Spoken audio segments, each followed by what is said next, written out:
السلام عليكم ورحمة الله وبركاته.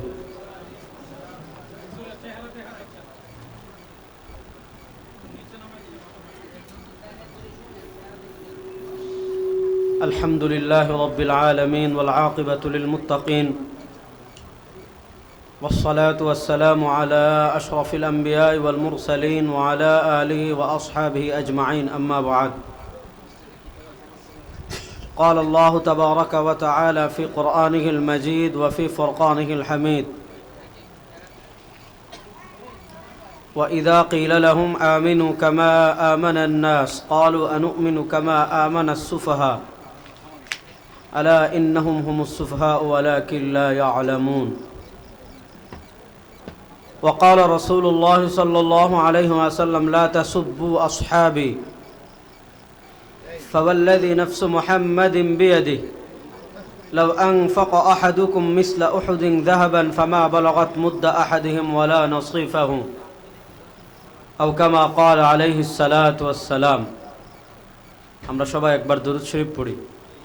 اللهم صل على محمد وعلى آل محمد كما صليت على إبراهيم وعلى آل إبراهيم إنك حميد مجيد.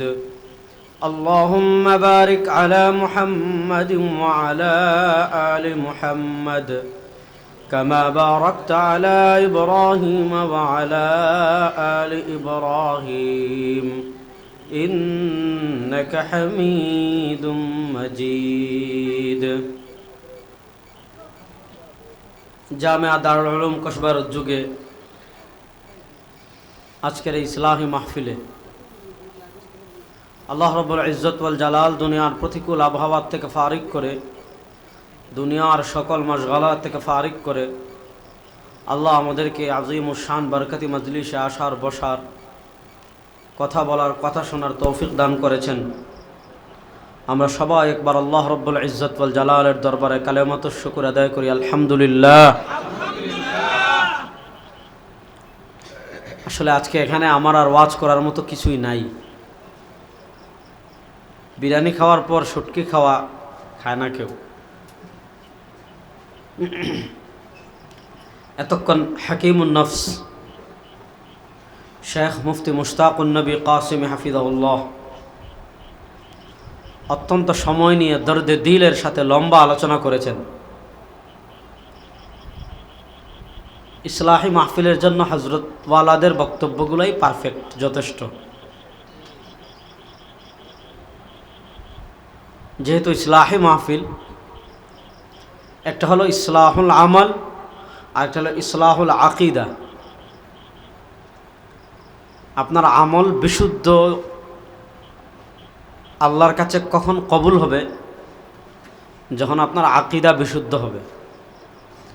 যদি আপনার আকিদা মা আনা আলাইহি ওয়া আসহাবির মানদণ্ডে উত্তীর্ণ না হয়, আপনার আমল যত পরিশুদ্ধ হোক আল্লাহ রাব্বুল ইজ্জত ওয়াল জালালের কাছে কখনো গ্রহণ হবে না।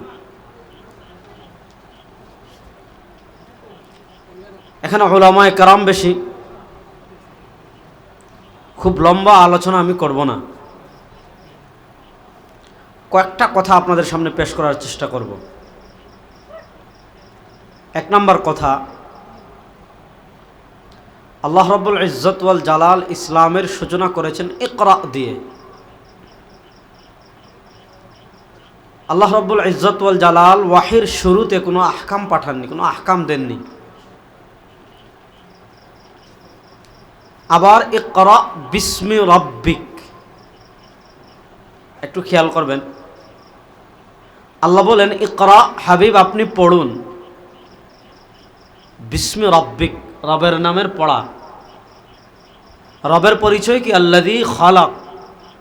আল্লাহ রাব্বুল ইজ্জত ওয়াল জালাল কোরআনুল কারীমের বিভিন্ন জায়গায় নিজে তার পরিচয় তুলে ধরেছেন, যে তোরা আমার ইবাদত করবি না কেন, আমি এটা করেছি, ওইটা করেছি, ওইটা করেছি। আল্লাহ তার পরিচয় তুলে ধরতে আর রহমান আল্লামাল কোরআন খালাকাল ইনসান, আল্লাহুল্লাযী খালাকাক, আল্লাহুল্লাযী খালাকাকুম সুম্মা রাযাকাকুম। কোরআনুল কারীমের জায়গায় জায়গায় দেখবেন আল্লাহ তার পরিচয় তুলে ধরতে গিয়ে যতগুলো গুণের কথা উল্লেখ করেছেন তার ভিতর একটা বড় গুণ হলো যে আমরা সবাই অনস্তিত্বে ছিলাম, আল্লাহ আমাদেরকে সৃষ্টি করেছেন। আল্লাযী খালাক, যে রবের পড়া পড়বেন কেন, রবের নামের পড়া পড়বেন কেন? কারণ হলো আল্লাযী খালাক। আমরা তো কেউ দুনিয়াতে ছিলাম না, আমাদেরকে সৃষ্টি করেছেন কে? বলেন না একটু জোরে। আমাদেরকে সৃষ্টি করেছেন কে? আল্লাহ। দেখেন, ইসলামের শুরু কিরাআত দিয়ে। ইমাম বুখারী রাহমাতুল্লাহ আলাইহি বুখারী শরীফে পরিচ্ছেদ প্রতিষ্ঠা করেছেন বাবুল ইলমি ক্বাবলাল আমাল, এই ধরনের শিরোনাম কিতাবুল ইলমে পাবেন আপনারা।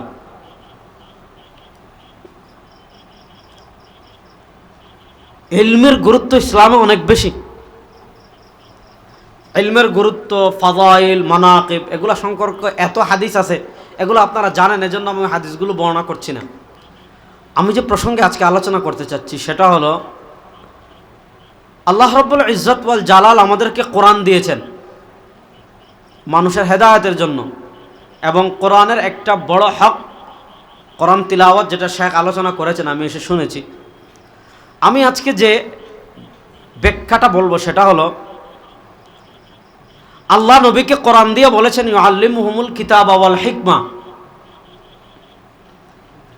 যে নবী করিম সাল্লাল্লাহু আলাইহি ওয়াসাল্লাম মানুষদেরকে কিতাব এবং ইউআল্লিমুহুমুল কিতাব, কিতাব শিক্ষা দিবেন, হিকমত শিক্ষা দিবেন। এই কিতাব শিক্ষা দিবেন মানে কি? কোরআনের ব্যাখ্যা করবেন, কোরআনের তাফসিল করবেন। তিবয়ানান লিন-নাস, তিবয়ানান লিকুল্লি শাই, নাযালনা ইলাইকা যিকরা লিতুবাইয়িনা লিন-নাস মা নুযিলা ইলাইহিম।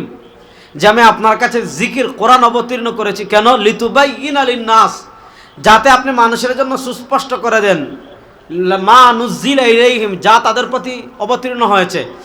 ইসলামী শরিয়া হাদিস যে একটা অকাট্য দলিল, হাদিস আমাদেরকে মান্য করতে হবে। আমরা যে হাদিস মানতে বাধ্য, হাদিস যে আমাদেরকে ফলো করতে হবে, এটার পক্ষে এই আয়াতটাও একটা বড় দলিল। কেন? আল্লাহ রাব্বুল ইজ্জত ওয়াল জালাল জিকির অবতীর্ণ করে, লিতু আনজালনা ইলাইকা যিকরা, আল্লাহ আপনার প্রতি জিকির অবতীর্ণ করেছেন। এই জিকির মানে উদ্দেশ্য হলো কোরআন। আল্লাহ বলেন আমি জিকির অবতীর্ণ করেছি কেন? লিতুবাইয়িনা লিন-নাস মা নুযিলা ইলাইহিম, যাতে আপনি মানুষদেরকে বয়ান করে দেন, সুস্পষ্ট করে দেন, মা নুযিলা ইলাইহিম, যা তাদের কাছে অবতীর্ণ হয়েছে। সরওয়ার দু আলম সাল্লাল্লাহু আলাইহি ওয়াসাল্লামকে একটা বড় দায়িত্ব দেওয়া হয়েছে, একটা বড় ডিউটি দেওয়া হয়েছে। কেন? কি দায়িত্ব? লিতুবাইয়িনা লিন-নাস, তাবয়ীন করা, সুস্পষ্ট করা, ব্যাখ্যা করা, বিশ্লেষণ করা। নবী করিম সাল্লাল্লাহু আলাইহি ওয়াসাল্লাম কোরআনের আয়াতের ব্যাখ্যা, কোথাও তাফসিরুল কোরআন বিল কোরআন হয়েছে, কোথাও কোরআনের আয়াতের তাফসির। যারা ইমানের সাথে জুলুম মিলাবে না, জুলমের ব্যাখ্যা কোরআনেই করা হয়েছে, ইন্না শিরকা লাযুলমুন আযীম। আবার কোথাও হয়েছে তাফসিলুল কোরআন বিল হাদিস, হাদিস দিয়ে কোরআনের ব্যাখ্যা করা হয়েছে। আল্লাহ বলেছেন আকিমুস সালাহ, নামাজ প্রতিষ্ঠা করো। কাইফা নুকিমুস সালাহ, আমরা কেমনে কোরআন নামাজ প্রতিষ্ঠা করব? আল্লাহ বলেছেন আতুজ যাকাত, যাকাত দাও। কেমনে আমরা যাকাত দিব? আল্লাহ কোরআনের এমন অনেক বিধান দিয়েছেন, যে বিধান আল্লাহ মুতলাকান দিয়েছেন, যে বিধান আল্লাহ ব্যাপকভাবে দিয়েছেন, যে বিধানের নির্দেশ দিয়েই আল্লাহ ক্লান্ত, যেই বিধানের নির্দেশ দিয়ে আল্লাহ ক্ষান্ত হয়েছেন। মানে আল্লাহ বিখ্যাত ব্যস্তা বিশ্লেষণ করেন নাই। আল্লাহ শুধু বলেছেন আকিমুস সালাহ, নামাজ প্রতিষ্ঠা করো। কেমনে করবো? তাফসিরুল কোরআন বিল হাদিস, নবী করিম সাল্লাল্লাহু আলাইহি ওয়াসাল্লাম হাদিসে নববীর মাধ্যমে, নবী করিম সাল্লাল্লাহু আলাইহি ওয়াসাল্লাম তার নির্দেশনার মাধ্যমে আমাদেরকে সেগুলোর ব্যাখ্যা করেছেন। এই ব্যাখ্যা করার দায়িত্ব দিয়েছেন আল্লাহ। যেহেতু নবীকে ব্যাখ্যা করার দায়িত্ব দিয়েছেন আল্লাহ, এবার নবীর ব্যাখ্যা আমাদের মানতে হবে কিনা, নাকি নবীর ব্যাখ্যা আমাদেরকে ওভারটেক করব? কোরআনই জবাব দিচ্ছে, মাইয়ুতির রাসূলা ফাকাদ আতা আল্লাহ। শোনো, দুনিয়াতে তুমি যদি আল্লাহকে পেতে চাও, দুনিয়াতে তুমি যদি আল্লাহর মহব্বত লাভ করতে চাও, দুনিয়াতে তুমি যদি আল্লাহর প্রিয় হতে চাও, কিয়ামতের দিন যদি তুমি আল্লাহর জান্নাত লাভ করতে চাও, আল্লাহর জাহান্নাম থেকে বাঁচতে চাও, দুইটা কাজ করতে হবে। একটা কাজ করতে হবে, সেটা কি? আল্লাহ আনুগত্য করার জন্য আল্লাহ শর্ত লাগিয়েছেন, মাইয়ুতির রাসূলা ফাকাদ আতা আল্লাহ। আরে তুমি যদি আল্লাহকে পেতে চাও, রাসূল করিম সাল্লাল্লাহু আলাইহি ওয়াসাল্লামের নির্দেশনা কেমন লাগবে? মাইয়ুতির রাসূল, যে ব্যক্তি রাসূল করিম সাল্লাল্লাহু আলাইহি ওয়াসাল্লামের আনুগত্য করবে, তার নির্দেশনা মানবে, তার আদেশ মানবে, তার নিষেধ মানবে, তার আহকামাত মানবে। রাসূল করিম সাল্লাল্লাহু আলাইহি ওয়াসাল্লামের আনুগত্য করার অর্থ হলো আল্লাহর আনুগত্য করা। তাহলে আল্লাহকে পেতে হলে আনুগত্য করতে হবে কার? রাসূলের। বলেন আল্লাহকে পেতে হলে আনুগত্য করতে হবে কার? রাসূল করিম সাল্লাল্লাহু আলাইহি ওয়াসাল্লামের। আমি আপনাদেরকে ধাপে ধাপে ধাপে ধাপে বুঝাই। ইসলামের সূচনা কাল থেকে একটা দল আছে, এদেরকে বলা হয় মুনকিরিনে হাদিস, মুস্তাশরিকিন, ওরিয়েন্টালিস্ট, প্রাচ্যবিদরা। উপমহাদেশে পুঁজিবাদী অর্থনীতি আসার পর, প্রাচ্যবিদরা টাকা পয়সা এগিয়ে যাওয়ার পর, মুসলমানদের ঈমান এবং আমলকে হরণ করার জন্য যে কয়েকটা ইজম মতবাদকে তারা মুসলমানদের মধ্যে প্রতিষ্ঠা করতে চাচ্ছে ব্যাপকভাবে, তার ভিতর একটা হলো ইনকার হুজ্জিয়ত হাদিস। একটু ভালো করে বুঝবেন, বাচ্চারা কথা বলল না। হাদিসের প্রামাণিকতা অস্বীকার করার ফিতনা। খুব মনোযোগ দিয়ে বুঝবেন। বাংলাদেশে এদের নামগুলো বড় চটকদার, সাধারণ মানুষকে বিভ্রান্ত করার জন্য খুব সুন্দর সুন্দর নাম। QRF, আপনি নামটা খেয়াল করেন। QRF, কোরআন রিসার্চ ফাউন্ডেশন। কোরআন রিসার্চ ফাউন্ডেশন, QRF, কোরআন রিসার্চ ফাউন্ডেশন। আপনি মনে করতে পারেন যে কোরআন রিসার্চ ফাউন্ডেশন নামটা কত সুন্দর। মূলত তারা ওই থিম দিচ্ছে যে রাসূলুল্লাহ সাল্লাল্লাহু আলাইহি ওয়াসাল্লামের হাদিস মানা লাগবে না, আমাদের জন্য কোরআনে যথেষ্ট। আরে বেটা, আমাদের জন্য কোরআনে যথেষ্ট। কোরআন তো অবশ্যই আমাদের আসমানি কিতাব, কিন্তু কোরআনের ব্যাখ্যার দায়িত্ব আল্লাহই তো নবীকে দিয়েছেন। কোরআনের যে আয়াতগুলো কোরআনে আমরা ব্যাখ্যা পাবো না, যে হাদিসে ব্যাখ্যা পাবো, ওই আয়াতে আমরা নবীর ব্যাখ্যা মানবো না তোমার ব্যাখ্যা মানবো? বলত কোথাকার। আমরা আজকে এশার নামাজ আমরা পড়বো না, আমি তো পড়ে ফেলেছি, আপনারা পড়বেন না? ইনশাআল্লাহ। কাদের পড়ার নিয়ত আছে দেখে হাত তোলেন তো। নিয়ত কি? এশার নামাজ পড়া তো ফরজ, পড়তেই হবে। এশার নামাজ কয় রাকাত? এশার নামাজের ফরজ কয় রাকাত? জোরে বলেন, কয় রাকাত? ফজর নামাজের ফরজ কয় রাকাত? এশার নামাজতে 4 রাকাত। এটা আপনি কোরআনে পাবেন না, কোরআনে শুধু পাবেন নামাজ প্রতিষ্ঠা করেন, কিন্তু এশার নামাজ পড়তে হবে 4 রাকাত পড়তে হবে, এইভাবে পড়তে হবে। এটা আপনি পাবেন কোথায়? হাদিসে। বলে এটা আমরা পাবো কোথায়? তাহলে আমাদের হাদিস মানা লাগবে কি লাগবে না? লাগবে। এবার একটা জিনিস বুঝেন, খুব মনোযোগ দিয়ে বুঝেন। এই পয়েন্টগুলো ধরলে আহলে কোরআনের সাথে আমাদের মৌলিক ইখতিলাফের জায়গা কোথায়? আহলে কোরআনরা হুজ্জিয়তে হাদিস, হাদিসের প্রামাণিকতাকে স্বীকারই করে না। আর আমরা বলি যারা হাদিসের প্রামাণিকতাকে স্বীকারই করে না তারা কাফের। যারা হাদিসের প্রামাণিকতাকে স্বীকার করে না তারা কি? কাফের। দেখবেন বাংলাদেশে অনেক পথভ্রষ্ট বক্তা আছে, এগুলো জাহিলে মুরাক্কাব। এরা কি প্রচার করে? আপনাদেরকে কেমনে বিভ্রান্ত করে, বলবে কবরে আযাব নাই, পরে নাউজুবিল্লাহ। কবরে আযাব মানে না কেন? যে আযাবুল কবরি এই শব্দটা কোরআনের কোথাও নাই। আরেকজন দেখবেন মাআরিফতের নামে গান বাজনা করে, আপনাদের কসবায় আছে কিনা আমি জানি না। মাআরিফতের নামে গান বাজনা হয় না? আপনি জিজ্ঞেস করবেন গান বাজনা কেন করতেছেন? একজন সংসদে দাঁড়িয়ে কি বলছে জানেন? এক নর্তকী বুঝেননি? আমাদের সিলেটি ভাষায় বলে নটি, মানে গান বাজনা করে।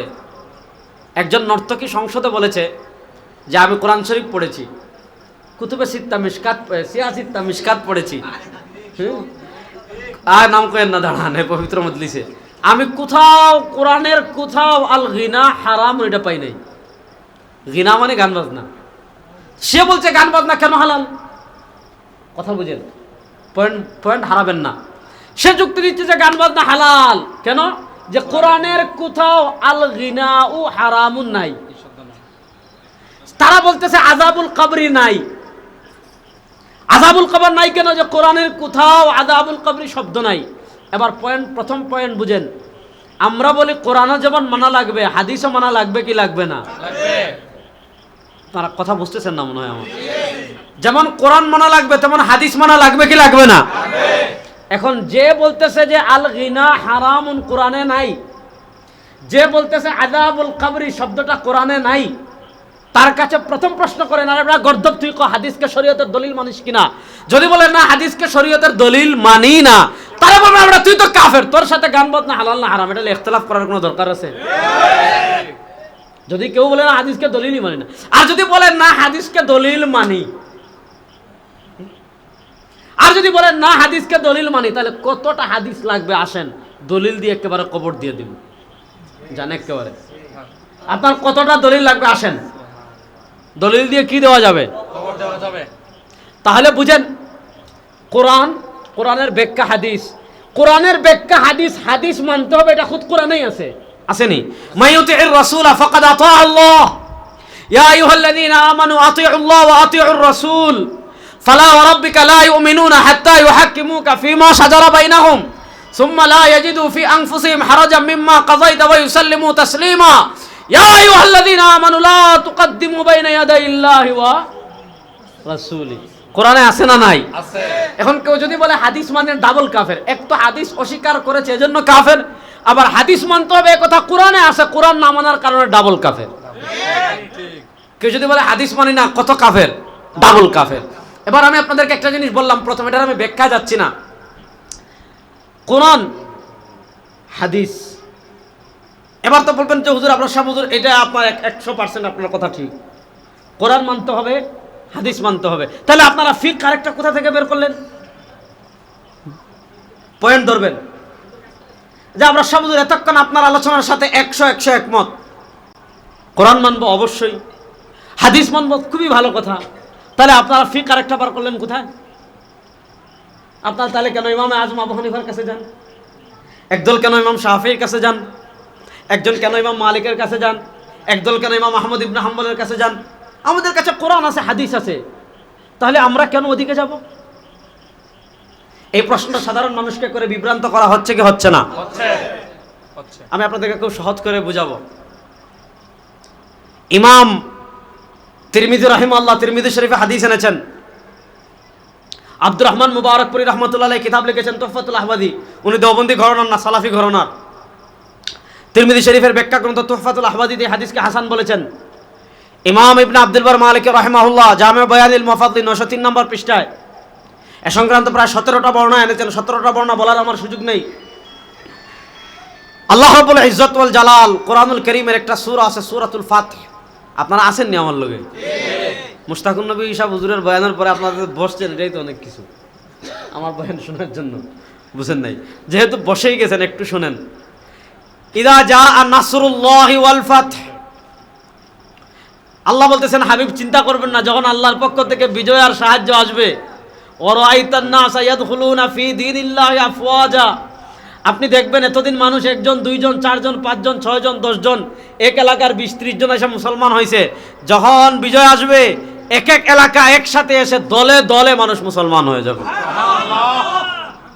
আয়াত নাজিল হওয়ার পর ইয়ামানবাসী আসছে, ইয়ামানবাসী রাসূলুল্লাহ সাল্লাল্লাহু আলাইহি ওয়াসাল্লাম ক্বালা সুবহানাল্লাহ জা আহলুল ইয়ামান হুম আরাক্কু আফইদাতান ওয়া আলিয়ানু কুলুবান আল ইয়ামানু ইয়ামানিন ওয়াল হিকমাতু ইয়ামানিয়া।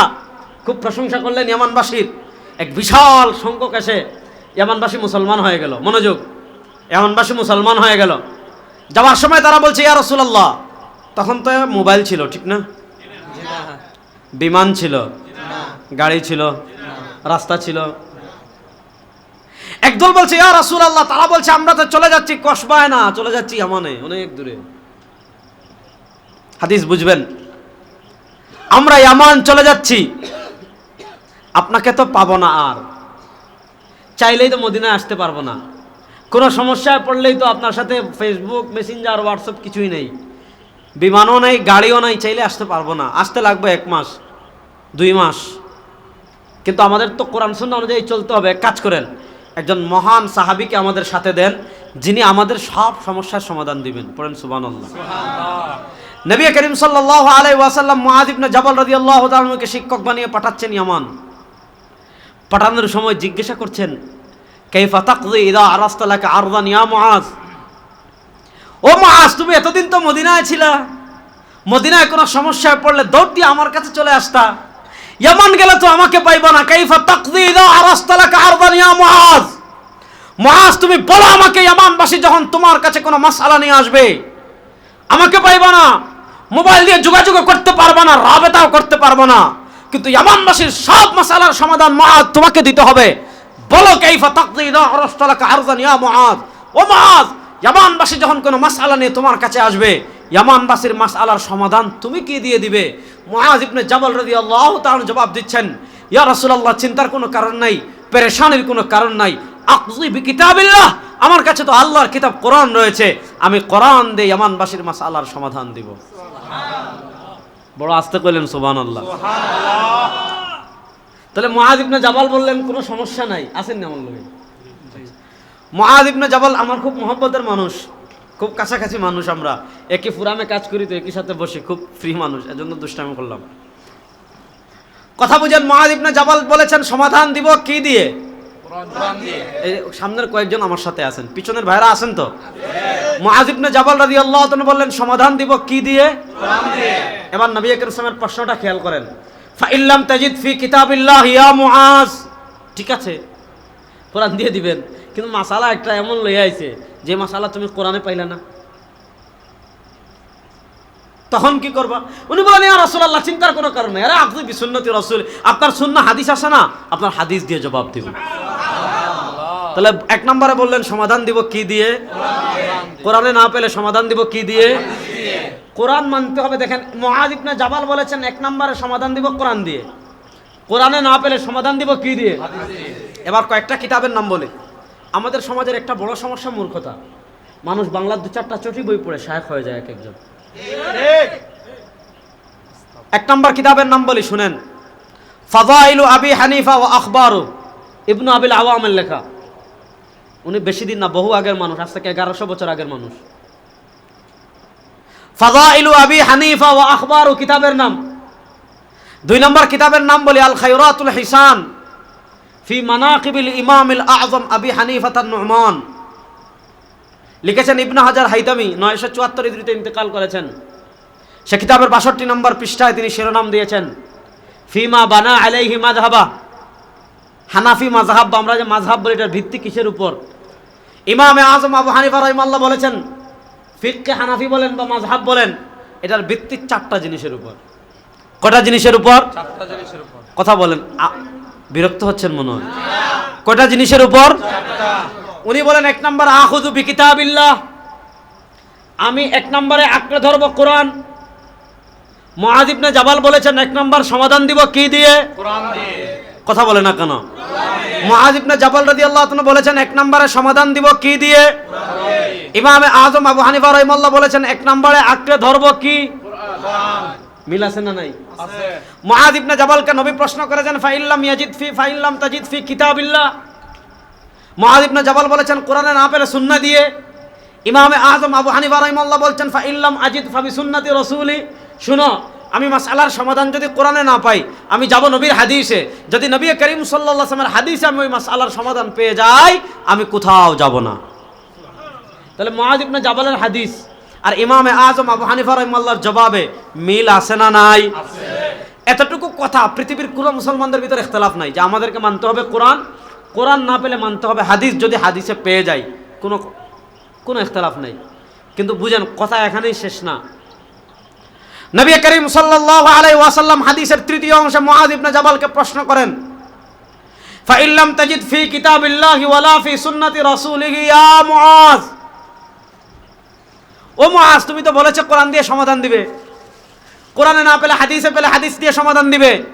মুআয ইবনে জাবাল তুমি আমাদেরকে বলো ফাইল্লাম তাজিদ ফি কিতাবিল্লাহি ওয়ালা ফি সুন্নতি রাসূলিহি ইয়া মুআয, ও মুআয ইবনে জাবাল ইয়ামানবাসী তোমার কাছে এমন মাসালা নিয়ে আসছে, ইয়ামানবাসী তোমার কাছে এমন কোন বিষয় নিয়ে আসছে যে বিষয় না পেলা তুমি কোরআনে, যে বিষয় না পেলা তুমি হাদিসে, তখন কি করবা? তখন তো এই মাসালার সমাধান আমাদের আর জানার দরকার নাই। আমি আপনাদেরকে খুব সহজ করে বুঝাই, মদ খাওয়া আর আসতে বলেন, মদ খাওয়া, ব্যভিচার করা, গরিবের মাল আত্মসাৎ করা, রমজানের রোজা রাখা হারাম না? হালাল না ফরজ? রমজানের রোজা রাখা এগুলো সব কোরআনে আছে। ইন্নামাল খামরু ওয়াল মাইসিরু ওয়াল আনসাব ওয়াল আজলাম রিজসুম মিন আমালিশ শাইতান। মদ খাওয়া হারাম, এটা বুঝতে হলে ইমামে আযম আবু হানিফার দরকার আছে না? আছে। কয় কেন? এটা কোরআনে বলেছেন, কি দরকার ওনার? ইমাম শাফির দরকার আছে, ইমাম মালিকের দরকার আছে, ইমাম আহমদ ইবনে হাম্বলের দরকার আছে। নামাজ পড়া ফরজ, ফজরের নামাজ পড়া ফরজ, আরো আসতে বলেন, ফজরের নামাজ পড়া, এটা বুঝতে হলে কোনো ইমামের দরকার আছে? এটা আল্লাহ বলেছেন আকিমুস সালাহ। কিন্তু ফজরের নামাজ কয় রাকাত? 4 রাকাত, 2 রাকাত ফরজ কয় রাকাত? এটা আমরা হাদিসে পেয়ে গেলাম। এটা ফজরের নামাজ 2 রাকাত, এটা বুঝতে হলে ইমামে আজম আবু হানিফার দরকার নাই, হাদিসে আছে। এবার একটা মাসালা বলি, আপনারা তো ভালো করে বুঝবেন।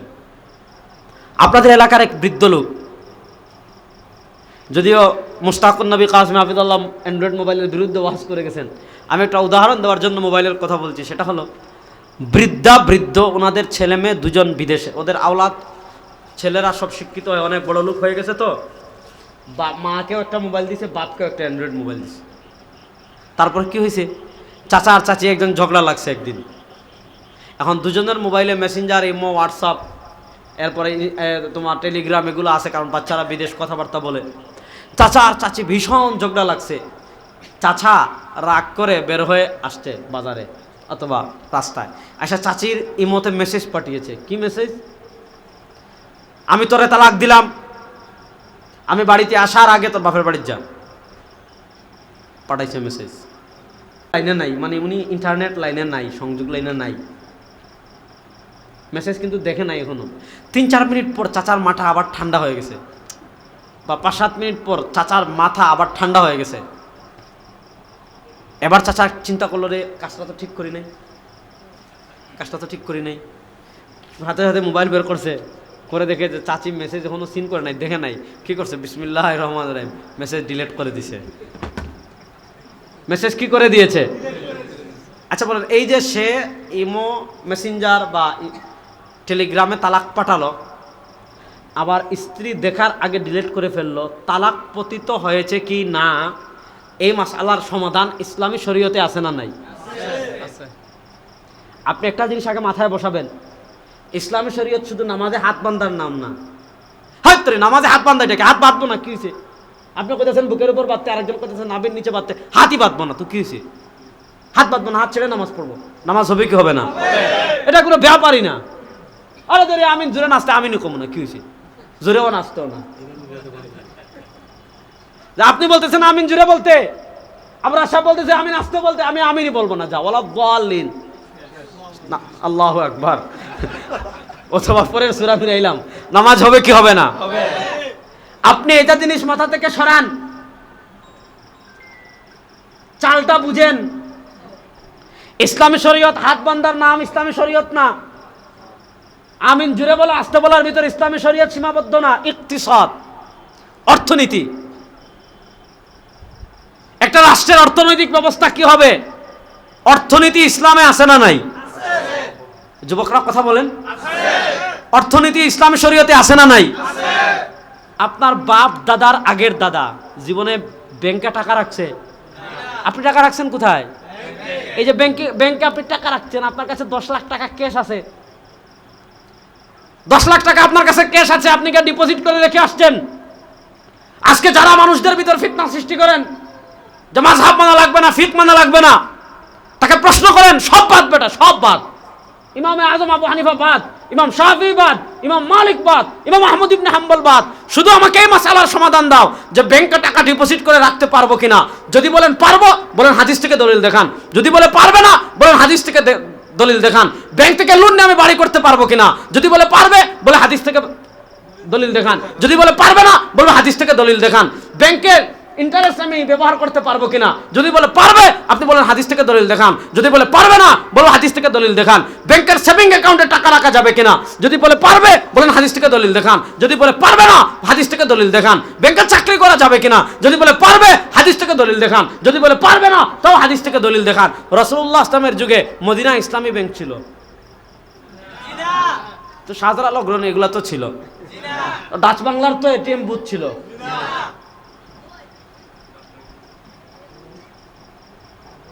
আপনি ব্যাপারটা বুঝেন। আপনি যে ফিককে বলেন মানা লাগবে না, আপনি যে বলেন ইমামদেরকে মানা লাগবে না, আর এটা বলদ ইমামদেরকে লাগে কখন, এটাকে বুঝ। আমরা কোরআনে পেলে কোরআন মানলাম, কোরআনে না পেলে হাদিসে পেলে হাদিস মানলাম। ফাইল্লাম তাজিদ ফি কিতাবিল্লাহি ওয়ালা ফি সুন্নতি রাসূলিহি ইয়া মুআজ। যদি আমি কোরআনেও না পাই, হাদিসেও না পাই, তখন কি করব? তখন তারা যায় আব্দুর রাজ্জাক বিন ইউসুফের কাছে, আমরা যাই ইমামে আজম আবু হানিফার কাছে। পার্থক্যটা বুঝবেন। ফাইন লাম তাজিদ ফি কিতাবিল্লাহ, মূল পয়েন্ট, ওয়ালা ফি সুন্নতি রাসূলিহি ইয়া মুআজ, যদি কোরআনে না পাও, হাদিসে না পাও, তখন কি করবা? আজকে আপনি দেখেন পৃথিবীর অর্থনীতি কোথায় দাঁড়িয়ে আছে।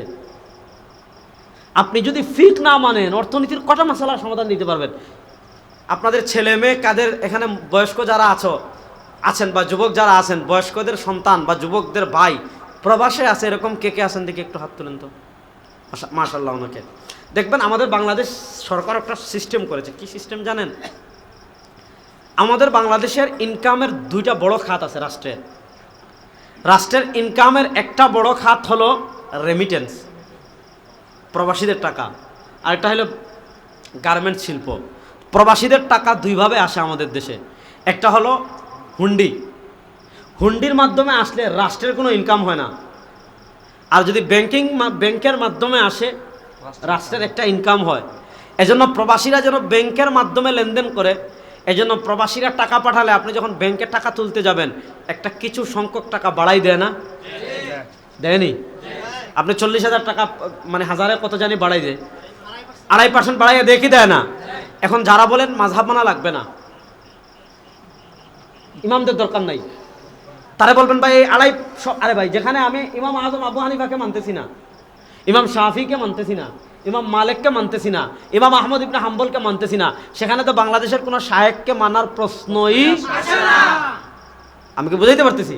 যেখানে ইমাম আজম আবু হানিফা তাবিঈ, সিরাজুল উম্মাহ ইমামে শামসুদ্দিন আয-যাহাবী সিয়ারু আলামিন নুবালাতে লিখেছেন, ইমাম আবু বকর খুরাইবি বলেছেন, ইয়ামবাগি লিন-নাসি আন ইয়াদউ লি আবি হানিফা ফি দুবুরি কুল্লি সালাত।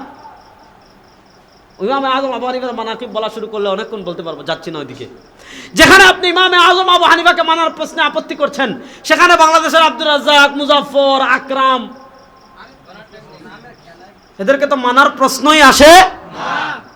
তাকে আপনি শুধু এই প্রশ্নটা ধরবেন যে ভাই তুমি যে বলো ফিক মানা লাগবে না, মাযহাব মানা লাগবে না, এই যে আমাকে ব্যাংক 2.5% টাকাটা বেশি দিচ্ছে, এটা সুদ কি না? হাদিস থেকে দেখাও। যদি বলে সুদ, বলবেন হাদিস। যদি বলে সুদ না, বলবেন হাদিস। রাসূলুল্লাহ ইসলামের যুগে ব্যাংকের মাধ্যমে টাকা পাঠানোর কোনো সিস্টেম ছিল না? কথা কয় না রে। ব্যাংকের মাধ্যমে এভাবে প্রণোদনা দেওয়ার কোনো সিস্টেম ছিল না। হাদিসের সারা দুনিয়ার সব কিতাব পেলে এই মাসালার সমাধান পাবেন না। তাহলে এই মাসালার সমাধান যেহেতু আমি হাদিসে পেলাম না, তাহলে আমার এই মাসালার সমাধান জানার আর দরকার নাই। এই যে এরা এতগুলা ক্যামেরা লাগাইছে এখানে, বক্তা সাহেব ওয়াজ করতেছেন, কোরআনুল কারীমের কিছু আয়াত আসেনি যে আয়াতগুলো তিলাওয়াত করলে বা শুনলে সিজদায় তিলাওয়াত ওয়াজিব হয়? জানেননি এগুলো? জানার কথা। বিবাড়িয়ার মানুষ একজনের রেকর্ড বাজাচ্ছে ওয়াজ, অথবা শেখ সুদাইসের অথবা কোনো কারির তিলাওয়াত রেকর্ড বাজাচ্ছে, রেকর্ড বাজাচ্ছে, রেকর্ড আপনি শুনছেন, শুনতে শুনতে শুনতে শুনতে ওই আয়াতটা আসছে যে আয়াতটা শুনলে সিজদায় তিলাওয়াত ওয়াজিব হয়ে যায়। মোবাইলে শুনলে দুটা পদ্ধতি আছে। একটা পদ্ধতিতে লাইভ হচ্ছে, লাইভ শুনছে, আরেক পদ্ধতি হলো না লাইভ না, ইউটিউব থেকে শুনছে। প্রশ্ন হলো মোবাইলে লাইভ বলেন অথবা রেকর্ড বলেন, সে তো সরাসরি শুনছে না, মোবাইলে শুনতেছে, এই শুনলে সিজদায় তিলাওয়াত ওয়াজিব হবে কি না? হ্যাঁ দাঁড়ান, ফতোয়া দিয়েন না, আমি ফতোয়া জিজ্ঞাসা করতেছি না। প্রশ্ন আছে, এই মাসালার সমাধান ইসলামী শরীয়তে নাই? একটু কথা বলেন। এই মাসালার সমাধান ইসলামী শরীয়তে আছে না নাই? হ্যাঁ। এখন যারা বলে না আমি ফিক মানি না, তাদের বলুন ভাই খুব ভালো কথা, দেখি তো এই মাসলার সমাধান দেন তো। তাহলে প্রশ্ন হলো, আমি কোরআনে পেলে কোরআন মানলাম, হাদিসে পেলে হাদিস মানলাম। পয়েন্ট বুঝেন? কোরআনে পেলে কোরআন মানলাম, হাদিসে পেলে হাদিস মানলাম। এমন মাসালা আসছে যেই মাসালা আমি কোরআনেও পেলাম না, যেই মাসালা আমি হাদিসেও পেলাম না, তখন কি করব? 2 সূরত। বলেন কয় সূরত? আর আসতে বলেন কয় সূরত? এই 2 সূরত আমি আমার কিতাব থেকে বলবো না। সৌদি আরবের গ্র্যান্ড মুফতি ছিলেন শেখ বিন বাজ রাহিমাহুল্লাহ, সৌদি আরবের শীর্ষ ফতোয়া বোর্ডের চেয়ারম্যান ছিলেন। ওই সৌদি আরবের শীর্ষ ফতোয়া বোর্ডের ফতোয়া লাজনা দাইমা, এই নামে 13 খণ্ডে প্রকাশিত হয়েছে, আমার কাছে আছে। ওই ফতোয়া লাজনা দাইমার 5 নম্বর খণ্ডের 36 নম্বর পৃষ্ঠায় শেখ বিন বাজ রাহিমাহুল্লাহ বলেছেন, যদি আপনি কোরআন সুন্নায় না পান তাহলে এই মাসালায় আমল করবেন কেমনে? উনি দুইটা বলেছেন, ইনকানা কাদিরান আলা ইসতিমবাতিল আহকাম, যে যদি আপনি না পান তখন কি করবেন? দুই সুরত বুঝার আগে হাদিসটা শেষ করি, তাহলে সুরত বুঝা সহজ হবে। নবী করিম সাল্লাল্লাহু আলাইহি ওয়াসাল্লাম যখন মুআয ইবনে জাবাল রাদিয়াল্লাহু তাআলাকে তৃতীয় প্রশ্ন করেছেন, কি তৃতীয় প্রশ্ন? ফাইল লাম তাজিদ ফি কিতাবিল্লাহি ওয়ালা ফি সুন্নতি রাসূলিহি ইয়া মুআয, ও মুআয ইবনে জাবাল, বলো ইয়ামানবাসী তোমার কাছে এমন মাসালা নিয়ে আসছে যেই মাসালা তুমি কোরআনেও পেলে না, ইয়ামানবাসী তোমার কাছে এমন মাসালা নিয়ে আসছে যেই মাসালা তুমি হাদিসেও পেলে না, তখন কি করবে? মুআয ইবনে জাবাল রাদিয়াল্লাহু তাআলা জবাব দিচ্ছেন, আজতাহিদু বিরাই, যে আমি যদি কোরআন সুন্নায় না পাই তাহলে আমার চিন্তার কোনো কারণ নাই, আমি কোরআন সুন্নাহ রিসার্চ করে, আমি কোরআন সুন্নাহ গবেষণা করে যেই মাসালাটা কোরআন সুন্নায় পাবো না, ওই মাসালাটা কোরআন সুন্নাহ রিসার্চ তথা গবেষণা করে ইয়ামানবাসীর মাসালার সমাধান দিয়ে দিব। সুবহানাল্লাহটা বড় আস্তে কইলেন। এবার দুই সুরত, আপনার সমাজে যদি এমন কোনো মাসালা আপনার কাছে আসছে বা আপনার জীবনে এমন মাসালা আসছে যে মাসালা সরাসরি আপনি কোরআনে পেলেন না, সরাসরি আপনি হাদিসে পেলেন না, দুই সুরত। এক সুরত হলো, আমি জন্মের পর থেকে নিয়ে মৃত্যুবরণ করার আগ পর্যন্ত যত মাসালা আমার কাছে আসবে, যত বিষয় আমার কাছে আসবে, সেটা অর্থনীতির মাসালা হোক, রাষ্ট্রনীতির মাসালা হোক, পৌরনীতির মাসালার হোক, ইবাদতের মাসালা হোক, ব্যবসার মাসালা হোক, মুআমালার মাসালা হোক, মুআশারার মাসালা হোক, যেই মাসালা আসুক না কেন, আমার কোনো আলেমের কাছে যাওয়া লাগবে না, কোনো শাইখের কাছে যাওয়া লাগবে না, কোনো ইসলামিক স্কলারের কাছে যাওয়া লাগবে না, কোনো মুফতির কাছে যাওয়া লাগবে না, কোনো মুহাদ্দিসের কাছে যাওয়া লাগবে না, আপনি নিজে নিজে কোরআন সুন্নাহ রিসার্চ করে সব বের করতে পারবেন। তাহলে আপনি মুআয ইবনে জাবালের ক্যাটাগরিতে আছেন। মুআয ইবনে জাবাল যেমন মুজতাহিদ ছিলেন, আপনি যেমন তেমন মুজতাহিদ হন, তাহলে আপনার কারো কাছে যাওয়া লাগবে না, কারো কাছে জিজ্ঞাসা করাও লাগবে না। ওয়াজাবা আলাইহি আন ইয়াখুযা বিমা যাহারা লাহু, শেখ বিন বাজ বলেন, সে যদি মুজতাহিদ হয় তাহলে সে ইজতিহাদ করে যেটা পাবে ওইটা আমল করবে। সে যদি শুদ্ধ করে 2 সওয়াব, ভুল করলে 1 সওয়াব। আচ্ছা, এখন বলেন, এখানে যত মানুষ আছেন, কে কে এমন ক্যাটাগরিতে আছেন যে আমার জন্মগ্রহণ করার পর থেকে নিয়ে আমি মৃত্যুবরণ করার আগ পর্যন্ত আমি যত মাসালার সম্মুখীন হব, যত বিষয়ের সম্মুখীন হব, কোনো আলেমের কাছে যাওয়া লাগবে না, কোনো শায়েখের কাছে যাওয়া লাগবে না, কোনো মুফতির কাছে যাওয়া লাগবে না, অর্থনীতির মাসালা হোক, রাষ্ট্র ব্যবস্থার মাসালা হোক, সংবিধানের মাসালা হোক, হুদুদ কিসাসের মাসালা হোক, বিয়ের মাসালা হোক, নামাজের মাসালা হোক, ব্যবসা বাণিজ্যের মাসালা হোক, তালাকের মাসালা হোক, আমি সব কোরআন সুন্নাহর এত গভীর জ্ঞান আমার আছে যে আমি নিজে নিজে গবেষণা করে সব বের করতে পারবো। দেখি এরকম কে কে আছেন? হাত তুলেন তো। একজনও নাই। কি বলেন? দেখে হাত তুলেন তো, কে কে পারবেন সব গবেষণা করে বের করতে? আচ্ছা, কে কে পারবেন না দেখে হাত তুলেন তো। তারপরে একটু হাত তুলেন যে আমি সব মশলা গবেষণা করে বের করতে পারবো না। এবার হাত নামান। ভাই, এবার আপনি বলেন তো, যেহেতু আমরা গবেষণা করে বের করতে পারবো না, তাহলে তো আমাদের আর আমল করার দরকার নাই। হ্যাঁ, কথা বলেন না কেন? যেহেতু আমি গবেষণা করে বের করতে পারবো না, সেহেতু আমার আমল করার কোনো দরকার নাই। কথা বলেন না কেন? আমল করার দরকার আছে না নাই? তাহলে প্রশ্ন হলো, আমল করবো কেমনে? জবাব দিচ্ছি বিন বাজ থেকে। বিন বাজ বলেন, ওয়া ইন কানা গায়রু কাদিরিন আলা ইসতিমবাতিল আহকাম। বিন বাজ রাহিমাহুল্লাহ বলেন, ওয়া ইন কানা গায়রু কাদিরিন আলা ইসতিমবাতিল আহকাম, যদি সে নিজে নিজে গবেষণা করে ইস্তেমবাত করে বের করতে না পারে, মুজতাহিদ না হয়, কাল্লাদা ইমামাম মিন আইম্মাতিল মুসলিমিন আল মুক্তাদা বিহিম লিকাউলিল্লাহি আযজা ওয়া জাল ফাসআলু আহলা যিকরি ইন কুনতুম লা তা'লামুন। শেখ বিন বাজ রাহিমাহুল্লাহ বলেছেন, সে যদি নিজে নিজে গবেষণা করে বের করতে না পারে, আমল করবে কেমনে? বিন বাজ বলেন, ওয়া ইন কানা গায়রু কাদিরিন আলা ইসতিমবাতিল আহকাম, যদি সে মুজতাহিদ না হয় তাহলে আমল করবে কেমনে? বিন বাজ বলেন, কাল্লাদা ইমামাম মিন আইম্মাতিল মুসলিমিন আল মুক্তাদা বিহিম, উম্মার অনুসৃত কোন একজন ইমামের তাকলিদ করবে। কেন? ফাসআলু আহলা যিকরি ইন কুনতুম লা তা'লামুন। এবার বলেন, বাংলাদেশে যারা বলে ফিকহ মানি না, বাংলাদেশে যারা বলে মাযহাব মানি না, মাশাআল্লাহ তারা সবাই মুজতাহিদ। বেশিরভাগ দেখবেন শুদ্ধ করে কোরআনই পড়তে পারে না। একজন মানে 100 জন আছে। কি কোন উল্টা পাল্টা কথা এমনি। তাদের আর আম মানুষ বাদ দেন, বড় বড় শায়েখ যেগুলো আছে এগুলোর অনেকেই শুদ্ধ করে কোরআন পড়তে পারে না, আরবি পড়তে পারে না। আছে না নাই? আবার চ্যালেঞ্জ দেয়, রেজাউল করিম আবরারের সাথে বাহাস করবে। রেজাউল করিম আবরার তো বাহাস করার জন্য 24 ঘন্টা রেডি। ইনশাআল্লাহ। রেজাউল করিম আবরার তো কাঁচা মাঠের খেলোয়াড় না, পাকা মাঠের খেলোয়াড়। আপনাদের বড় বড় শায়েখদেরকে জিজ্ঞেস করেন, আকরামুজ্জামান বিন আব্দুল সালামকে রেজাউল করিম আবরার কোন হয়? হাবিবুর রহমান আজহারিকে জিজ্ঞেস করেন রেজাউল করিম আবরার কোন হয়? আপনি যদি আমাদের সাথে বসতে চান তাহলে তো একটা পর্যায়ে আসতে হবে আপনাকে, অন্তত কোরআন হাদিসটা শুদ্ধ করে পড়াটা শিখতে হবে আগে। যাক, কথা অন্যদিকে যাচ্ছে, ভালো করে বুঝেন যে বিষয়টা আমি আলোচনা করতে চাচ্ছি। তাহলে প্রশ্ন হলো, আমরা যারা পারি না আমল করব কেমনে? সহজ কথা, যারা পারি না আমল করব, যারা পারে তাদেরকে মাধ্যম বানিয়ে। এই যে আমরা যারা পারি না, যারা পারে তাদেরকে মাধ্যম বানালাম, ওই মাধ্যমটাকে আরবিতে বলে মাযহাব। ওই মাধ্যমটাকে আরবিতে বলে কি? কতটা দেখেন, আমি আরেকজন ইমামের রেফারেন্স দেই, সৌদি আরবের আরেকজন আলেম ছিলেন শেখ সালেহ আল উসাইমিন রাহিমাহুল্লাহ, নাম শুনছেন নি? শেখ সালেহ আল উসাইমিন রাহিমাহুল্লাহ সৌদি আরবের আরেকজন গ্র্যান্ড মুফতি ছিলেন, তার কিতাবের নাম লিকাতুল বাবিল মফতুহা। সেখানে তিনি বলেছেন, ওয়ালা শাক্কা আন্না মিনান নাসি, মনোযোগ দিয়ে আবার একটা বুঝেন, ওয়ালা শাক্কা আন্না মিনান নাসি মিন আহাদিস সাহাবাতি রাদিয়াল্লাহু তাআলা আনহু ইলা আহদিনা হাদা মাল্লা ইস্তাতিউল উসুল বিনাফসিহি লিজাহলিহি ওয়া কুসুরিহি ওয়া ওয়াজিফাতু হাদা আন ইয়াসআল আহলাল ইলমি ওয়া সুআল আহলিল ইলমি ইস্তালজিমুল আখয বিমা ক্বালু ওয়াল আখয বিমা ক্বালু হুয়া তাকলিদ।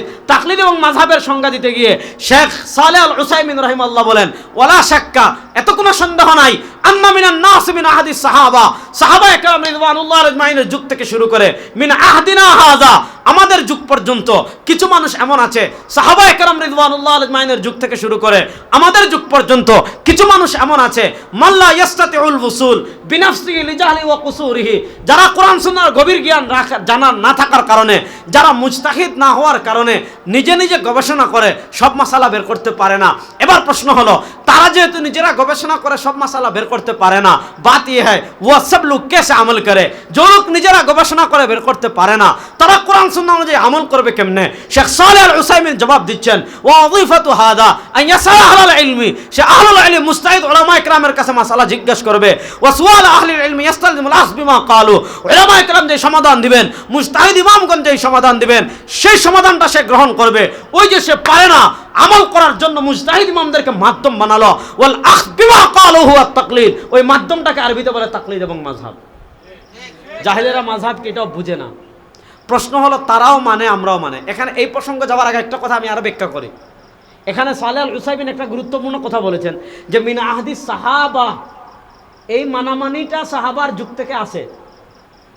সাহাবাদের যুগেও যে ছিল, অর্থাৎ যে সাহাবারা মুজতাহিদ ছিলেন না, তারা ফুরঈ মাসালার ক্ষেত্রে মুজতাহিদ সাহাবার মাযহাব মানতেন। এই কথাটা কোথায় আছে? এটা শুধু সালেহ আল উসাইমিন বলেছেন এমন না, এটা বলেছেন ইমাম আলী ইবনুল মাদিনী। ইমাম আলী ইবনুল মাদিনী রাহিমাহুল্লাহ ইমাম বুখারীর উস্তাদ, 233 হিজরিতে ইন্তেকাল করেছেন, আজ থেকে 1210 বছর আগের মানুষ। তার লিখিত কিতাব আছে ইলালুল হাদিস ওয়া মারিফাতুর রিজাল, দারুল হাদিস কায়রা থেকে যেটা ছাপছে ওটার 63 নম্বর পৃষ্ঠা, আর তোমার বাইরুতের ছাপের 117 নম্বর পৃষ্ঠা। ভালো করে বুঝবেন, শেখ ইমাম আলী ইবনুল মাদিনী ইমাম বুখারী রাহিমাহুল্লাহর খাস উস্তাদ, তিনি এই আলোচনা করতে বলেছেন, মা লাম ইয়াকুম মিন আসহাবি রাসূলিল্লাহ সাল্লাল্লাহু আলাইহি ওয়াসাল্লাম, লাম ইয়াকুম মিন আসহাবি রাসূলিল্লাহ সাল্লাল্লাহু আলাইহি ওয়াসাল্লাম মান লাহু সুহাইবা ইয়াযহাবুনা মাযহাবাহু। আসলে মাযহাব মান লাম ইয়াকুম মিন, এই কিতাবগুলো যারা মানে সবাই পড়ে কিনা আমি জানি না, বাকি বাংলা শায়েখ যারা এরা তো পড়ার কোনো সুযোগই নেই। লাম ইয়াকুম মিন আসহাবি রাসূলিল্লাহ সাল্লাল্লাহু আলাইহি ওয়াসাল্লাম মান লাহু সুহাইবা, নবী করিম সাল্লাল্লাহু আলাইহি ওয়াসাল্লামের সুহবতপ্রাপ্ত সাহাবা একরাম যারা ছিলেন, ইয়াযহাবুনা মাযহাবাহু, যারা মাযহাব মানতেন, ইয়াযহাবুনা মাযহাবাহু, সাহাবা একরাম মাযহাব মানতেন, ওয়া ইয়াসলুকুনা তারিকাতাহু, পথে চলতেন, কাদের ইল্লা সালাসা, সব সাহাবা 3 জন সাহাবার মাযহাব মানতেন, আব্দুল্লাহ ইবনে মাসউদিন ও আব্দুল্লাহ ইবনে আব্বাসিন ও যায়েদ ইবনে সাবিতিন, 3 জন বড় সাহাবী 3টা শহরে থাকতেন। হযরত ইবনে আব্বাস থাকতেন মক্কায়, মক্কাবাসী তার মাযহাব মানত। হযরত যায়েদ ইবনে সাবিত থাকতেন মদিনায়, মদিনাবাসী তার মাযহাব মানত। হযরত আব্দুল্লাহ ইবনে মাসউদ থাকতেন ইরাকে, ইরাকবাসী তার মাযহাব মানত। মুআয ইবনে জাবাল থাকতেন ইয়ামানে, ইয়ামানবাসী তার মাযহাব মানত। এই 4টা শহরের বড় 4 জন সাহাবী থেকে আসছে 4টা মাযহাব। সুবহানাল্লাহ বলেন। এই ইতিহাস আমার না ইমাম বুখারীর উস্তাদের? ইমাম বুখারীর উস্তাদের। এবার বুঝেন, এবার পয়েন্টটা বুঝেন, আমরা যে মাসালাটা পারবো না, গবেষণা করে বের করার যোগ্যতা আমাদের নাই, যদি বলেন না আমি পারবো, ওতে তো বহু ভালো কথা ভাই। যদি এমন কেউ থাকেন পারবো, আমি আপনার খাদেম আজ থেকে। কারণ এত বড় মুস্তাহিদ ইমাম রেখে আমি কেমনে ঢাকায় যাবো? কসবা এত বড় মুস্তাহিদ ইমাম রেখে ঢাকায় যাওয়া আমার জন্য জায়েজ হবে? মুস্তাহিদ ইমামের সাক্ষাৎ, তার ইলম লাভ করার জন্য আমাদের সালাফে সালিহিন হাজার হাজার মাইল সফর করেছেন, আর কসবা এত বড় মুস্তাহিদ রেখে আমি কেমনে ঢাকায় যাই? কথাটা আমি বুঝাইতে পারি নাই। তাহলে প্রশ্ন হলো, এখন আমরা আমল করব কেন? এই যে মাসআলাগুলো আমরা গবেষণা করে বের করার সমাধান আমরা রাখি না, যোগ্যতা রাখি না, এই মাসআলাগুলোকে আমরা আমল করার জন্য মাধ্যম বানিয়েছে ফিকহে হানাফিকে, কেউ মাধ্যম বানিয়েছে ফিকহে শাফিঈকে, কেউ মাধ্যম বানিয়েছে ফিকহে মালিকিকে, কেউ মাধ্যম বানিয়েছে তোমার ফিকহে হানাফিকে। এক এক দল এক একটা ফিকহকে মাধ্যম বানিয়েছে। এখন প্রশ্ন হলো, আমাদের সমাজে যারা বলে মাযহাব মানা লাগবে না, মাশাআল্লাহ তারা সবাই মুস্তাহিদ না, তারাও মাধ্যম বানায়। পার্থক্য হলো, আমরা মাধ্যম বানাই একজন মহান তাবেঈকে, আর তারা মাধ্যম বানায় বাংলা গুগল ইউটিউব শায়েখকে। আমরা মাধ্যম বানাই এমন ইমাম, মহান ইমাম, কত বড় ইমাম, ইমামে আজম আবু হানিফা। হাদিস শুনেন, একটা হাদিস শুনেন। হযরত সালমান ফারসি রাদিয়াল্লাহু তাআলা আনহু অনেক লম্বা হায়াত পেয়েছিলেন। তিনি একদিন নবী করিম সাল্লাল্লাহু আলাইহি ওয়াসাল্লামের কাছে এসেছেন। আমি আর খুব লম্বা করব না, আপনারা মানে বিরক্ত হচ্ছেন না তো? বিরক্ত না, আরেকটু বলবো, শুনেন। হযরত সালমান ফারসি রাদিয়াল্লাহু তাআলা আনহু একদিন নবী করিম সাল্লাল্লাহু আলাইহি ওয়াসাল্লামের কাছে এসেছেন। নবী করিম সাল্লাল্লাহু আলাইহি ওয়াসাল্লাম সালমান ফারসির পিঠে ভাবে হাত দিয়েছেন। হাত দিয়ে বলেন, লাউ কানাল ইলমু বিসুরাইয়া লানালাহু রাজুলুম মিন আবনায়ে ফারস। শোনো, দুনিয়া থেকে ইলমে দ্বীন, কোরআন সুন্নাহর ইলম বিদায় নিয়ে যদি সুরাইয়া তারকায় উঠে যায়, কোরআন হাদিসের ইলম দুনিয়া থেকে উঠে যদি সুরাইয়া তারকায় উঠে যায়, নবী করিম সাল্লাল্লাহু আলাইহি ওয়াসাল্লাম বলেন, আল্লাহ সালমান ফারসির বংশে এমন একজন আলেম পাঠাবেন যিনি ওই সুরাইয়া তারকা থেকে ইলমকে আবার দুনিয়াতে নামিয়ে নিয়ে আসবেন। কথা বুঝতেছেন? যে ইলম যদি সুরাইয়া তারকায় উঠে যায়, আল্লাহ তার বংশে এমন একজন আলিম পাঠাবেন যিনি সুরাইয়া তারকা থেকে ইলমকে নামিয়ে আবার দুনিয়াতে নিয়ে আসবেন। তো মুহাদ্দিসিনে কেরাম হাদিসের ব্যাখ্যায় বলেন, সালমান ফারসির নসলে, সালমান ফারসির বংশে আল্লাহ সালমান ফারসির বংশে ইমামে আজম আবু হানিফা রাহিমাহুল্লাহ থেকে বড় কোনো আলেম ছিলেন না। সুবহানাল্লাহ।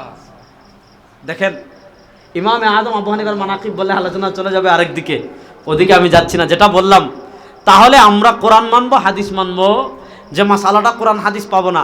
এখন আপনাকে প্রশ্ন করবে, হুজুর কোরআন হাদিস বাদ দিয়ে মাযহাব মানা লাগবে কেন? এই প্রশ্নটাই ভুল। আরে কোরআন হাদিস বাদ দিয়ে মাযহাব মানা লাগে নাকি? যে মাসালা আমি কোরআন হাদিসে পাবো না, তখন লাগবে মাযহাব।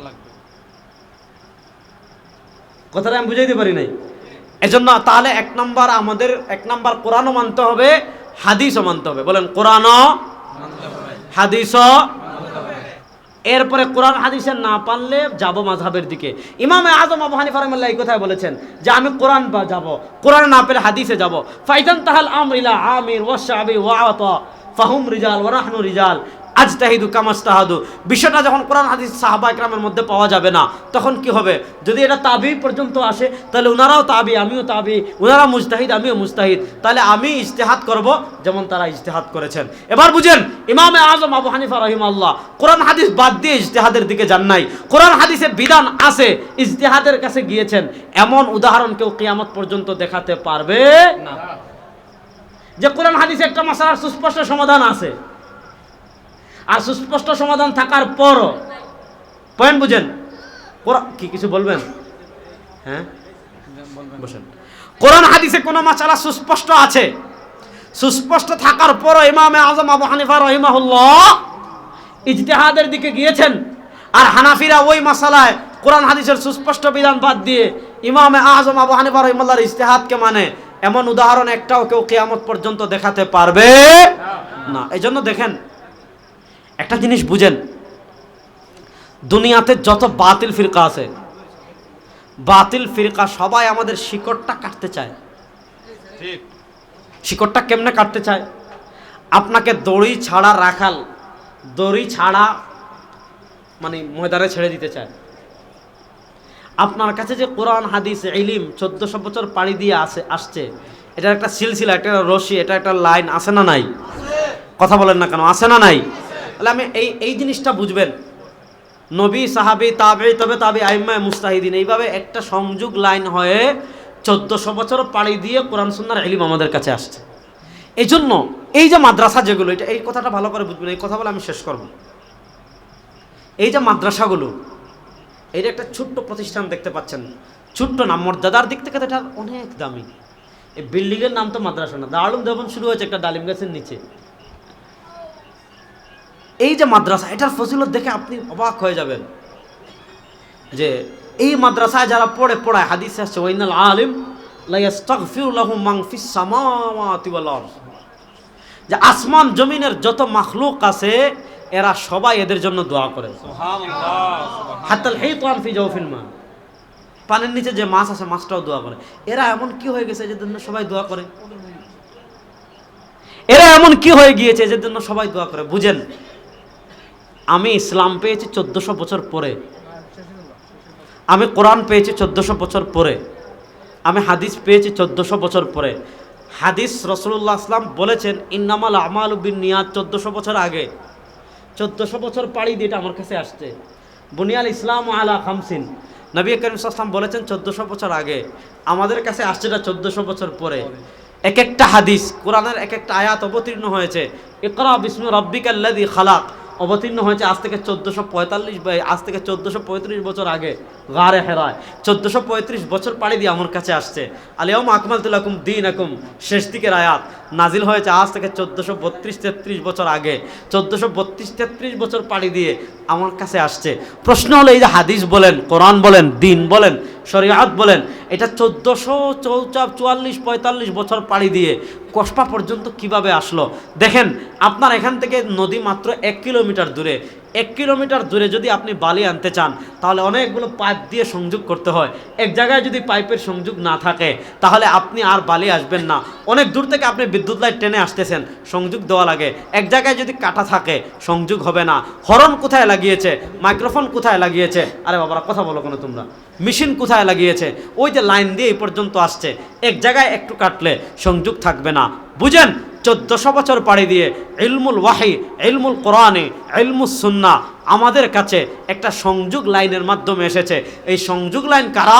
নবী করিম সাল্লাল্লাহু আলাইহি ওয়াসাল্লাম বলেন, ইয়াহমিলু হাদাল ইলমা মিন কুল্লি খালাফিন উদুলু ইয়ানফুনা আনহু তাহরিফাল গালিন ওয়া ইনতিহালাল মুবতিলিন ওয়া তা'ওয়িলাল জাহিলিন। আল্লাহ সব যুগে একদল ইনসাফ, ন্যায় প্রতিষ্ঠা, আল্লাহ একদল মুতাদিল আলেম তৈরি করে দেন, যারা তাদের কাছে কোরআন সুন্নাহ বহন করে তাদের পরবর্তী প্রজন্মের কাছে পৌঁছাই দেন। এভাবে আল্লাহ ইউটিউব, ফেসবুক আর গুগল শায়েখদের মাধ্যমে, ইউটিউব, ফেসবুক, গুগলের মাধ্যমে আল্লাহ আপনার কাছে ইলমে দিন পৌঁছান নাই। ইলমে দিন 1400 বছর পাড়ি দিয়ে আল্লাহ আপনার কাছে পৌঁছাইছেন আলেমদের মাধ্যমে। এখন প্রশ্ন হলো, আপনি কোন আলেম থেকে দিন নেবেন? আপনি এখান থেকে ঢাকা যেতে চাচ্ছেন, আপনি কোন রাস্তা দিয়ে যাবেন? যে রাস্তায় ব্রিজ ভাঙ্গা, গাড়ি চলে না, রাস্তা ঠিক একদম পিনপিনা, কিন্তু এক জায়গায় ব্রিজ ভাঙ্গা, ওই রাস্তা দিয়ে আপনি যাবেন? কেন যাবেন না? কারণ আপনি গন্তব্যে পৌঁছাতে পারবেন না। আল-ইয়াওমা আকমালতু লাকুম দীনাকুম, মদিনা পর্যন্ত আমরা পৌঁছাতে চাই কি চাই না? আচ্ছা না, মনে হয় মদিনাওয়ালা পর্যন্ত আমরা পৌঁছাতে চাই কি চাই না? এখন মদিনাওয়ালা আমার থেকে দূরত্ব 1400 বছর। এখন 1400 বছর পাড়ি দেওয়ার যে হাইওয়ে, এটা কোনটা? 1400 বছর পাড়ি দেওয়ার হাইওয়ে হলো উলামায়ে কেরাম। ঠিক কথা বুঝেন। আপনি ঢাকায় যেতে চাইলে আগে খোঁজ নেন যে রাস্তায় ব্রিজ ঠিক আছে কিনা। আপনি কোন আলেম থেকে দিন নিচ্ছেন, আপনি কোন শায়েখ থেকে দিন নিচ্ছেন, আপনি কোন পীর থেকে দিন নিচ্ছেন, আপনি কোন আল্লামা থেকে দিন নিচ্ছেন। নেওয়ার আগে দেখেন মদিনা পর্যন্ত সংযোগ আছে না নাই। যদি মদিনা পর্যন্ত সংযোগ থাকে তিনি হাক্কানি আলেম। আর আপনি এমন শায়েখকে ফেসবুকে ফলো করেন যার স্টাডি গুগল পর্যন্ত, ঠিক, যার সংযোগ ফেসবুক পর্যন্ত, অর্থাৎ তিনি ফেসবুক শায়েখ। তিনি ফেসবুকে কয়েকটা বক্তব্য শুনে লেকচার দেওয়া শুরু করেছেন। তার দৌড়, তার সংযোগ কোন পর্যন্ত? গুগল পর্যন্ত। তিনি গুগল থেকে কয়েকটা বাংলা চটি বই ডাউনলোড করে শায়েখ হয়ে গেছেন। এটা শায়েখ না শয়তান? এটা ইসলামিক স্কলার না ইবলিস? আপনি পীরের দেখেন, আমাদের হাদিসের ক্ষেত্রে আসেন, যে হাদিস, যে ছাত্রগুলো এবার দাওরা হাদিস পড়তেছে জিজ্ঞেস করেন সে বলবে আমার শায়েখ অমুক, তার শায়েখ অমুক, তার শায়েখ অমুক, তার শায়েখ অমুক, এইভাবে আমার উস্তাদ অমুক, আমার উস্তাদ অমুক, আমার উস্তাদ অমুক, আমার উস্তাদ অমুক। এবার মদিনা পর্যন্ত আমাদের সংযোগ আছে না নাই? আপনি আমাদের ফিকহে আসেন, আল ফিকহু যারাহু ইবনে মাসউদ ওয়া আলকামা হাসাদুহু সুম্মা ইব্রাহিমু দাওয়াস নু'মানু তাহিনুহু ইয়াকুবু আজিনুহু মুহাম্মাদুন খাবিজুন। আমাদের তাসাউফের যেমন সংযোগ মদিনা পর্যন্ত আছে, আমাদের ফিকহের তেমন সংযোগ মদিনা পর্যন্ত আছে, আমাদের ফিকহের সংযোগ তেমন মদিনা পর্যন্ত আছে, আমাদের তাসাউফের সংযোগ তেমন মদিনা পর্যন্ত আছে। আল্লাহ রাব্বুল ইজ্জত ওয়াল জালাল সব ধরনের মূর্খতা এবং ভণ্ডামি থেকে আমাদের সবাইকে বেঁচে থাকার তৌফিক দান করুক।